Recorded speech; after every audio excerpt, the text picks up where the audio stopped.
Hi, this is Growing Pains and Pleasures with Julia.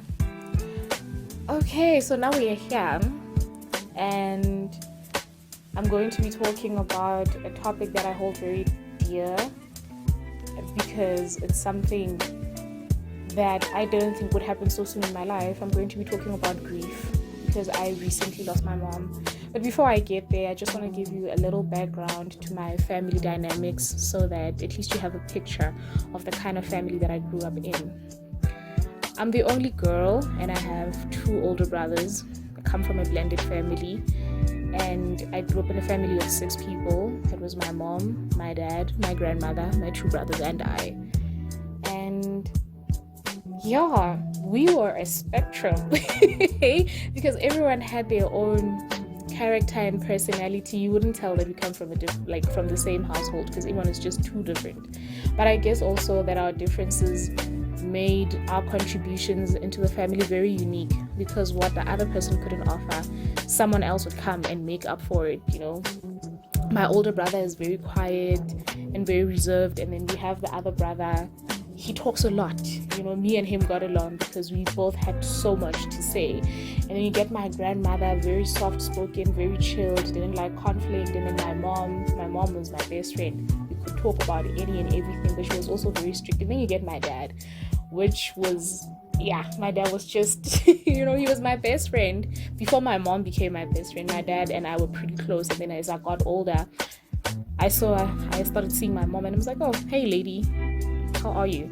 Because when I was in grade 7, my dad moved to go work at another province, and that is when the time where I started having a relationship with my mom. Because as a child, my mom was very strict. I was scared at that lady. I was like, oh, scary lady, she's gonna yell. And then my dad was always protecting me. And then my dad had to move, so he only came home once a month after 27 days or so. And that's when now I got left at home with my mom, and my grandmother. So now it was just the 3 of us. My other brother went to go live and explore life on his own, and then my other brother has troubles, so he's an addict, and that's a whole other story. So now it's just a lady's house, and I'm like, okay, strict lady, what's up? And then I started spending more time with my mom and my grandmother, and we became friends. And now I was like, okay, I get where your strictness and scaredness comes from, protective lady. That's when I saw that it's not coming from a place of wanting to punish me, but rather overprotectiveness. And it's just that my dad was more gentle in being overprotective and my mom was just more intense about it, right? So now here I am, plus I think grade 7, that's when I started dating also, and I'm like, my mom was gonna kill me. So such conversations had to happen between me and my mom, because also my mom had a way of just taking the truth out of you. So it was very, in the onset of my relationships, that's when I started opening up to my mom about dating, and I was like, hey, so I have a boyfriend. And she was like, what does that mean? And I was like, yeah, this is what we do. And I was like, oh, okay, at least it's not intense stuff. But then we had to have the sex talk where she's now telling me about stuff that I didn't think I would even do in my life. So I guess that opened up conversations between me and my mom, and we just became best friends. And I think throughout my life, from there, in that moment, getting drawn closer to my mom like that just became a whole other thing. Because I didn't really have a lot of friends and I struggled in social settings. I overthink a lot. I tend to get anxious. So now my mom became my safe space, and my grandmother. But because my grandmother is old-fashioned and very strict, there are certain things that I couldn't talk to her about, also out of respect, because then it would feel weird for me to to my grandmother and say, hey, by the way, I have a boyfriend, But with my mom, over time, it became easy and we could talk about any and everything, and my mom became my best friend. And that went on and on for some time. And then in 2018, my grandmother passed away. And I still remember that day like it was yesterday. And her death also was very sudden. We woke up, she had bathed, cleaned, got dressed, and she died. like early in the morning around 7, she fell and she died. And I was like, what is this? What is this? How do you process death that quickly? And I did. Somehow God gave me the strength to be able to deal with my grandmother's passing, and the fact that now she'll be absent forever in my life. It was just something else to say, okay, she's gone. And that's the thing, I didn't accept it until, I don't even know, I can't pinpoint an exact moment in my life where I actually accepted the passing of my grandmother, because it felt so sudden and real. And I think my brain found a way to just like put it in the back of my head to say she's on vacation, she's off visiting family, and I just got used to her absence. But I don't think there was like an exact moment where I accepted that I don't have a grandmother anymore. And then shortly after my grandmother passed away, my dad came back from work, so now he had retired. Now he's back living in the house, so now it's the 3 of us. From a family of 6, now it's just the 3 of us. And okay, now I don't really have a close relationship with my dad as before. Now I'm my mom's best friend. Now my dad is just that guy. And I think also growing older, and there's just some things that a girl is not comfortable with sharing with her dad. Okay, me, let's say me, because maybe other people are comfortable with talking about relationships and growing pains with their fathers, but it felt more relatable to talk to a woman, because then it felt like my mom understands. And that went on 2018, 2019, the years passed by. Now it's still the 3 of us. My brothers visit every once in a while. The other one was in and out of rehab until like he gave up on that route. So now he lives in the streets. He would only come home to eat or to bath, so it's not an everyday thing. And then so now it's the 3 of us spending time together. And then in 2021, my mom started getting sick, but in that moment I couldn't really see that it's intense, because she's sick but she can still do everyday things. And I'm just there like this woman, and now we are close, because also I'm home most of the time, being in and out of jobs. I get to spend like a lot of time with my mom. My dad got another job, and so now I'm home with my mom most of the time, and this lady's getting sick. But it's like, okay, she's sick, she's walking. I'm thinking old age also. It went on, and it got to a point where my mom got really sick. My mom got really sick in 2022, and now I'm pregnant. My mom is sick, and I remember praying, and I'm like, God, please let this be the end of my mom's illness so that she can help me take care of the baby. And unfortunately, my mom passed away when my son was only a month old. And that was the turning point of my life, because in my head I'm like, what do you mean you raised all these kids, but when it's time for you to raise my child, you die? It was such a shocking moment. My mom had pulmonary edema, her kidneys were failing, she had fluids in her lungs. So I was just watching my mom's organs shut down by the day until she succumbed to her death. She had a stroke also first, and then a week later she passed away. And I think that was the most traumatic death I experienced, because with my grandmother, she was so peaceful and she was in a good state, even though she passed away when she was 93 years old. But she was in a good state. She was still good looking. She's still like, the last memory of my grandmother is so happy, because then she didn't suffer, and she died in a peaceful way. And then you get my mom. My mom got sick. She was in and out of hospital, drips, medication, and I remember she was on blood thinners also. So most of the time I was watching my mom cough up blood, and her legs were swelling up. It was just torture, seeing my mom like that. And then the stroke also, I'm like, now my mom can't speak, my mom can't do anything for herself.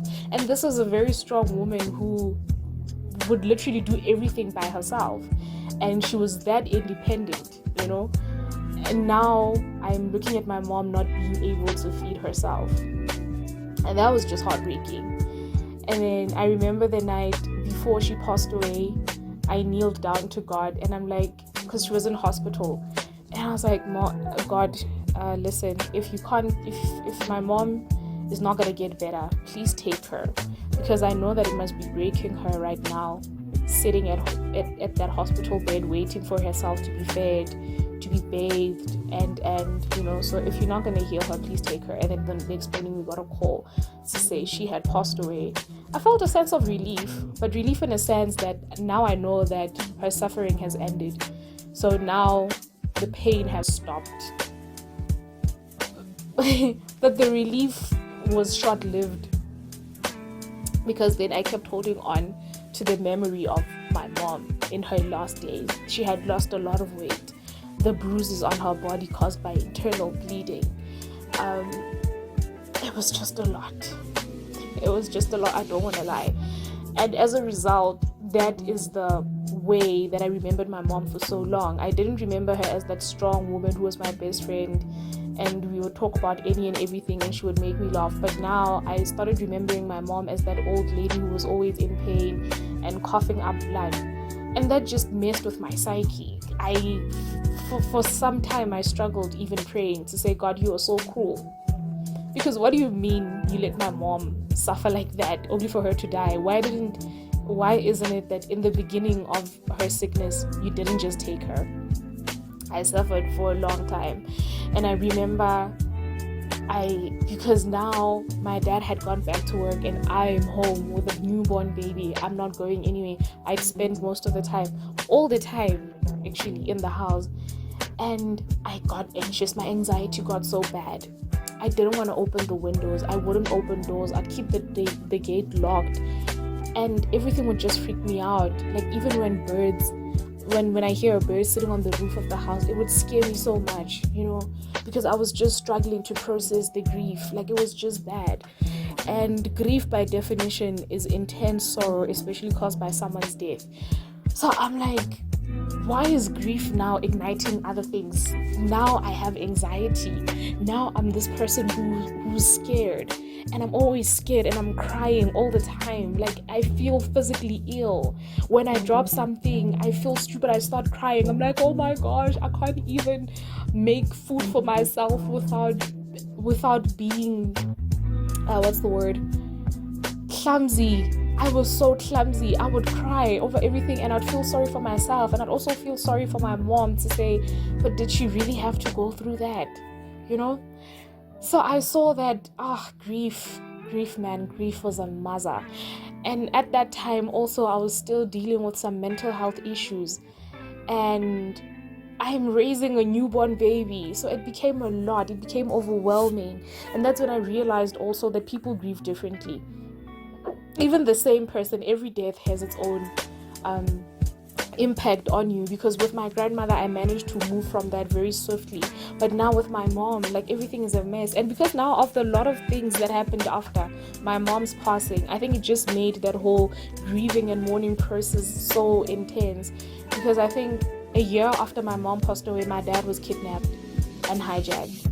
So now in my head I'm thinking, I can't be losing my parents in such a short space of time, lose both parents like that. My dad got hijacked, they took him and the car, and they drove around with him. They dropped him off at some open space, but it was close to a police station, so he was able to come home. But in that moment also, I'm like, this cannot be happening. I felt the grief come back again to say, hi, I'm back, you're about to lose your dad. So, and I'm like, now the person who was my pillar in such situations is not here. Now I need to learn to stand up for myself. And it's like, I can't. It's so much. It's suffocating. And it took me a while to learn how to talk about my mom and the feelings that came after her passing without crying. And sometimes it's like, oh, hey, mom. My mom 1, 2, 3, 4, 5. And then sometimes I can't even talk about her without imagining how she looked in her last moments. So grief is so intense.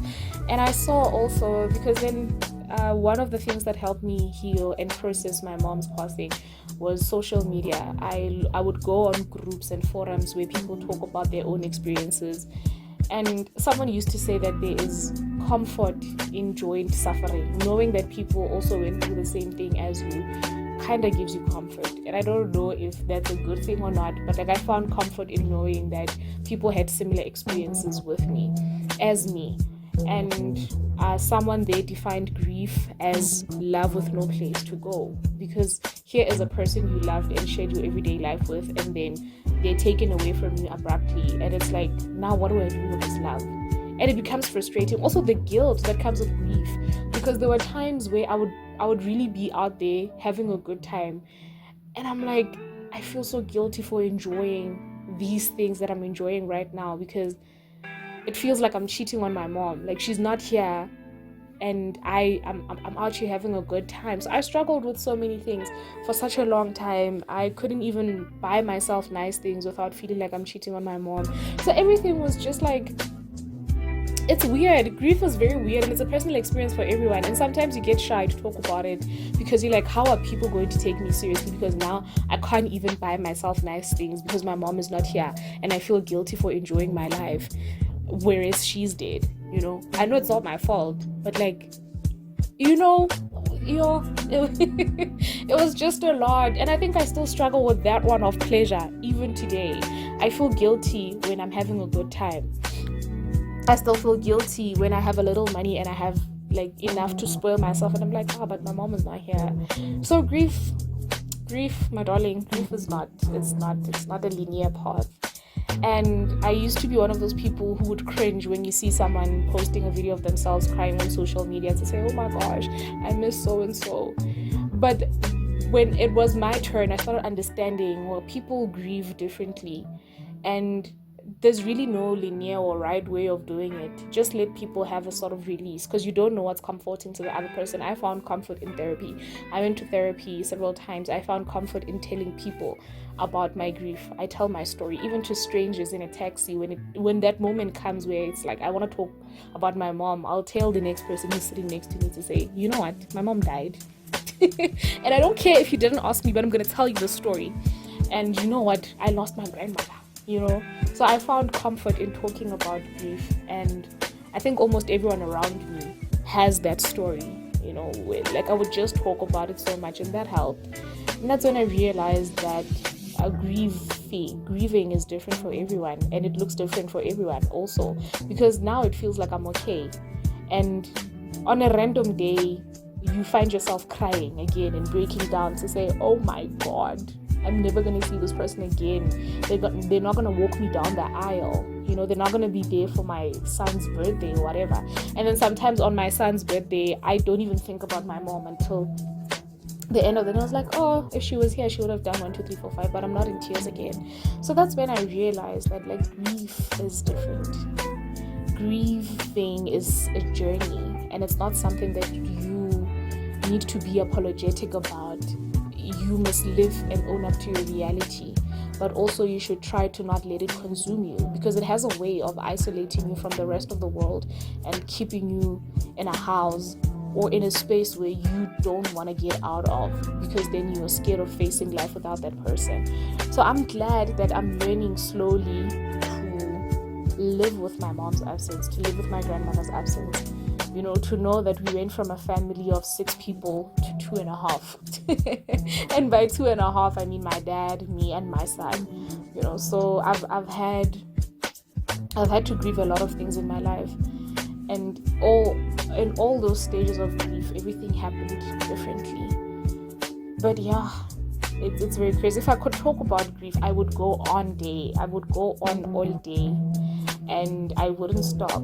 Because even now, when I decided that on this topic, on this episode, I'm going to be talking about grief, I'm like, I hope I don't break down. I hope I don't cry.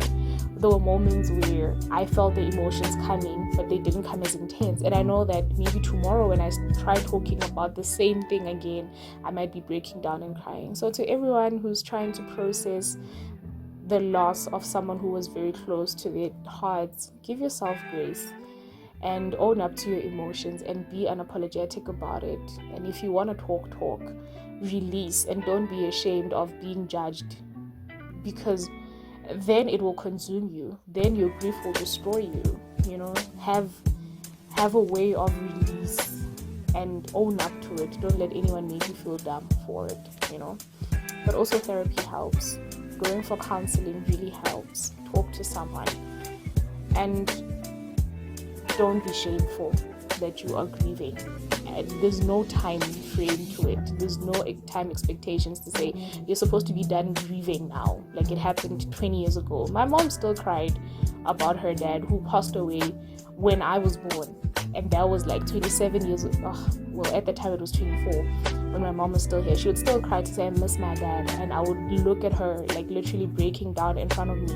And that used to scare me so much, to say, oh my God, my mom's dad passed away when my mom was old, and it was like a long time ago, and she's still crying. Even now, what's gonna happen when this lady dies? I'm gonna die. I didn't die. I'm still alive, and I still cry. And just know that in as much as people say that time heals, it doesn't. You just get used to living with the pain. It doesn't shock you anymore. You learn how to manage. You learn how to live with their absence. You learn how to manage your emotions also. You learn how to channel the pain into other things, into other aspects of your life, So grief, to everyone who's lost someone dear in their lives, I'm sending love and light and a hug. And just know that it doesn't have to be perfect. It won't be cute and neat. It won't be you crying and then after that you suddenly have superpowers that make you forget the impact that person had in your life. You're still gonna cry. You're still gonna be sad. But you also remember that you are left here and you need to continue living your life. So yeah. That's the grief chapter of my life, and looking forward to seeing you on the next chapter.